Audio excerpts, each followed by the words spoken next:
Yeah, I was going to say, you look like you're super close to us. Did you get a chance to go see us at the LA Auto Show? Unfortunately, I did not. I work in the utility sector, and then I was quite busy. You were quite busy. Oh, okay. Obviously, at the LA Auto Show, we did present our MULN 5 SUV, which maybe you read about. Yep.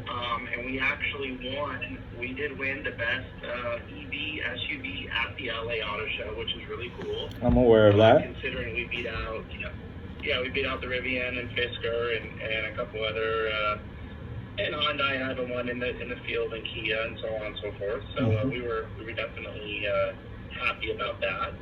And basically, what we're trying to do now is we're trying to get that award-winning SUV into production. Right, which is 2024-ish, right? Roughly? Yeah, 2024-ish. We went by the factory in Tunica, Mississippi. We've been tooling it up, getting it ready to go. And that's kind of why this proxy vote is really important to us, because at the moment, we ran out a little bit of dry powder on some shares to raise capital to get this award-winning SUV into production. So right. What we're trying to do is get the shares that we need, so we can get the capital that we need, so we can get this SUV into production. Okay, and I totally understand that, and I think I could talk probably on behalf of my fellow investors that I talk to. We talk about your company every day in talks and stuff. A lot of us are highly invested in the company and highly supportive of David and backing the company. There's just, unfortunately, a lot of us just have, I'll just speak on my behalf because I'm on the phone with you. I personally just have concerns in regards to, I mean, obviously, I'm sure you can see already the way I voted, or at least the third-party company that's taking the votes can see that. Like, I voted everything for except for the dilution, and honestly, like, I wouldn't mind voting the dilution through along with probably a lot of other people if it was just very transparent on exactly what it was going to be used for and how the dilution was going to occur, because a lot of us have invested, whether or not it be $1,000 or a couple $100,000 or even $1 million into the company ourselves, or we just don't want to see a dilution dilute that. Don't get me wrong, a lot of us are in here for the long term. I know I am. I highly believe in the company, but it's very hard. Yeah, it's very hard to hold though and continue buying if you see 50% cuts, or more, so, and that's what a lot of people have concerns over, and I think a lot of people are holding out right now. I don't know how the voting's going on your guys' side, but from what I'm seeing from the retail investor side, a lot of people haven't voted yet or are choosing not to vote because they're waiting to, because I think we have until Monday if I'm not mistaken, right? Yes, we have until Monday. However, we are trying to get it before then, right? Button up on our end by Thursday, Friday of this week, obviously. Right. And let's just talk about that for a second. Okay. You bring up a valid point here regarding the dilution that's going to occur when this proxy gets passed, if it gets passed. Right. You are correct on that. But what you also have to look at is MULN now is going to have the shares available for us to capture a ton of money in funding.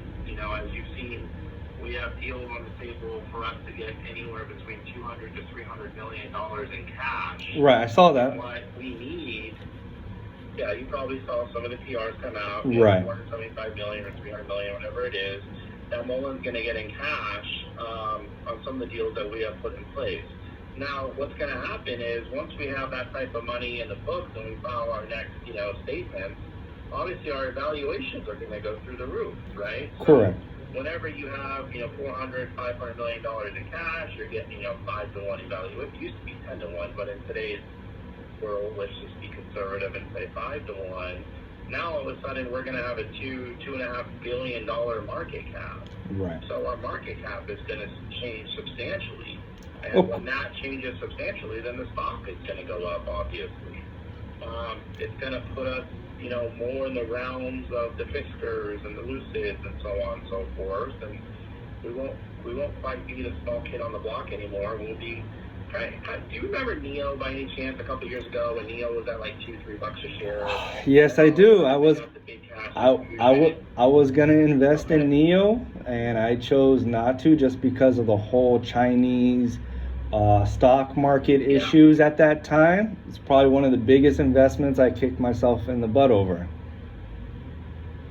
Okay, so it's very similar to that, right? Like they were down in the dumps, and people were wondering what was going to happen to them. They got a big cash infusion, and then they ran like a wildfire, right? So it's going to be similar to us. We're gonna, because another knock on us, William, what's happening is people are saying, well, you guys don't have the money you need to get this award-winning SUV in production. Right. And if you don't have the money you need to get the award-winning SUV, so what are you going to do, right? Right, and I saw it's like a catch-22. Right. Yeah, it's a catch-22, right? So it's like, what are you going to do? But if you don't have the money to get the things that you need to do, then you're going to have a runway. And the runway is going to be a lot shorter, and your burnout rate creeps up on you because we're trying to develop this car, we're trying to develop our battery technology, and do all these things. And in today's environment, economy, things are very, very expensive.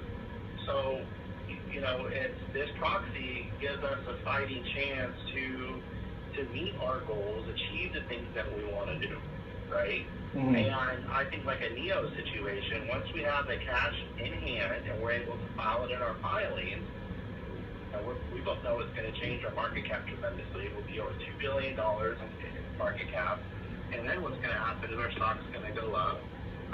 And then we'll have the money to do the things that we need to do to get this thing to the finish line. Right. Because so if we don't get the money that we need to get this to the finish line, we both know what's going to happen, right? Right, of course. Now, see, and that's just the concerns of a lot of the investors is the dilution, because you brought up the size of it, is the dilution and why such a huge size, which obviously you needed to expand your plans to push out production of the SUV. We get that. I guess the concerns is like, how is it going to be implemented? Like, who will be part of that dilution exactly? And like, I don't know, I guess maybe some people are even still waiting for like the Fortune 500 deal or progress, or like to hear some more information in regards to that. Like the whole finasco over the DelPack the past week, you know what I mean, with the like. Yeah, and I can talk about both of those. I mean, let's talk about the latter. The DelPack situation was completely on their end. Obviously, they come and apologize for the statement that they put out. Right. Totally agree. The contract was a binding. The contract was a binding contract. We filed it in the 8K announcement that came out. But we even put a copy of the contract there for people to see, because we're not trying to hide anything. When they put out that announcement, trust me, we were as dumbfounded as anybody else. Finally, we were able to get them on the phone and get it all squared away, which we did. But none of that was on us. That was completely on them. But like I said, if that's been squared away, and they put out another announcement to kind of satisfy that. The first thing you brought up was the Fortune 500 company. Now, we have delivered several vans to them. They did some testing and some modifications that they came back requiring. Mm-hmm. We then did the modifications and some of the changes that they requested to be done, and those vans now get redelivered to them by next week. So that deal is very much active, but as you know, it's an ongoing deal where we have to try to please them in certain areas that they wanted some things to change. And we're in the mix of doing that and pleasing them. And the whole purpose of the vans was something to get us into production a little bit faster, something to generate a little bit more revenue up front, while we were gearing up for obviously the MULN 5 to come out. Right. But that is very much still active and alive, and we're working diligently every day to get that completed. Okay. What about in regards to like who's going to be a part of this dilution? Like when you guys get all these extra shares, like what's the, I mean, and obviously plans change, but like what's the plan with all these shares? Is it to like seek out private investors? Is it to seek out, is it just to kind of dump them into the market to be bought up and then get the money that way? Or you understand my question? Most of them are going to be, yeah, I understand your question. Most of them are going to be for strategic purposes. So, we talked about some of them already. Some of them to get a big cash infusion, right? You get a 275, 300 million cash infusion. Obviously, you're going to have to pay some shares to get that cash, right? Whatever. The stock price currently is. So boom, there instantly we're going to get a big cash infusion. Some of the other ones you brought up also, maybe we want to expand a factory. Maybe we want to buy additional factory, bigger factory. Now we're able to have the shares that we need to secure and to buy those factories and facilities. Our solid state battery technology, maybe we want to implement that, and so we can license that out in different areas and different components. We'll have the shares available to do that type of stuff as well. So there's a lot of things that are going to be done with these shares, and I know everyone looks at it like it's a big number, but we only want to do this once, right? We don't want to keep coming back at our shareholders over and over again through these proxies. We just want to get to the finish line. And right. One thing I do want you to realize is, we're the one company that started small. We took, $100 million and we made it a $500 million market cap. We look at a lot of these other car companies, like EV companies like Faraday Future and Fisker, and these guys all get billions of dollars to make a little bit. We've taken a little bit to make what we've made, and all we're trying to do now is get everything in production and get things going, so we can get back up there to a couple billion market cap, get our stock moving back in the right direction, get the SUV on the road, get the factories up and running that we need, maybe purchase even a slightly bigger factory, which, there's some things available to us. So that's what these shares are for us to execute on our plan, right, to get things done. I totally understand that. I kind of just have one more kind of question, because I know you're taking up a lot of time with me, and I appreciate that. In regards to the dilution, you wanted that cash infusion. Totally understand why you need that. Are you guys afraid if you guys get this dilution? Because I know I'm afraid that you guys just got listed onto the Russell 2000 and 3000 index, right?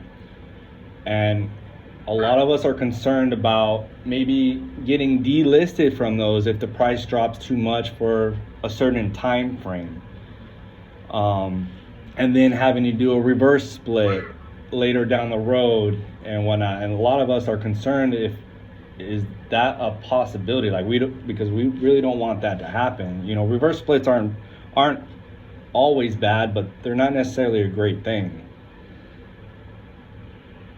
Yeah, we don't have any plans of doing any reverse split. I mean, I can tell you that right now. Obviously, with us being on the Russell Index, it's a good thing. It helps us. They have to buy a certain amount of shares to generate, a certain amount of buying power for us. So we're definitely excited about that. We know the levels we have to hit, and it's pretty. You have to be under $1 for a good amount of time. Yeah, it's like you get a warning, right? Then you have 6 months to figure it out. I mean, it's not. A lot of people are like, oh, if it's 30 days, you're $100, you're delisted, and that's not true. Yeah, no, it takes some time. You have a long time to get. Yeah, you have a long time to get it figured out. One day you go back over $1, it starts to clock all over again. Okay. And then one thing last thing I'll say here is, just because this many shares are getting into the float, they're not all going to get into the float at once. Right. A, and B, like I said, our market cap is going to change substantially. Our cash on hand is going to change substantially. So stock is going to react in a positive way. So there's no, just because we're putting more shares in the market doesn't mean the stock's going to necessarily go down. Right. You know, I know a lot of people are panicking about that, thinking, oh my God, all these shares, the stock's going to go down. That's not necessarily true, because we're getting a lot of cash and we're getting a lot of things for this. We're not just getting all these shares and throwing them on the market and seeing what happens. Everything is strategically placed to happen for a reason, to get us cash infusions, to buy factories, grow factories, whatever it is, to get the MULN 5 into production. And these are the things we all need for us to make it, right? And Tesla went through a very similar path when they first started. I mean, they were hours away from filing bankruptcy, and Elon was able to pull a rabbit out of his hat. And obviously now you see what they've become. Of course. You know, it's very similar path, and we're just trying to execute and get all of our stuff done, and this is what we need to get it done.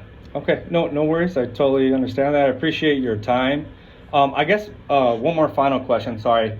The third-party company that's doing the voting in between, she said your name was Sean, and I think you came on the phone saying your name was Sean. Sean Hughes? Is that Hughes, that's correct. Sean Hughes? Okay. And because I've tried to, I'm sorry, but I haven't heard your name around at all. Like, and you say that you're the president, right? Yeah, I'm the president of OEM and franchising. Oh, of OEM and franchising. Okay, perfect. No problem. OEM and franchising. Perfect. I appreciate that. Thank you. Yeah, because. And William, you're a couple minutes away. I'm in Orange County myself. Okay. I'm in the Brea office several days a week. So I would love to have you come to the office one day. I'll personally show you the MULN 5, let you check it out, and walk you around the facility, and maybe even meet David, and build a relationship with you being so close to us. That would be amazing. I got kind of scared off the last time I was there, so I think it was bad timing. Bad timing at the time that I was there. So, I would definitely love that. Sure, absolutely. I'll definitely hit your number, and so we can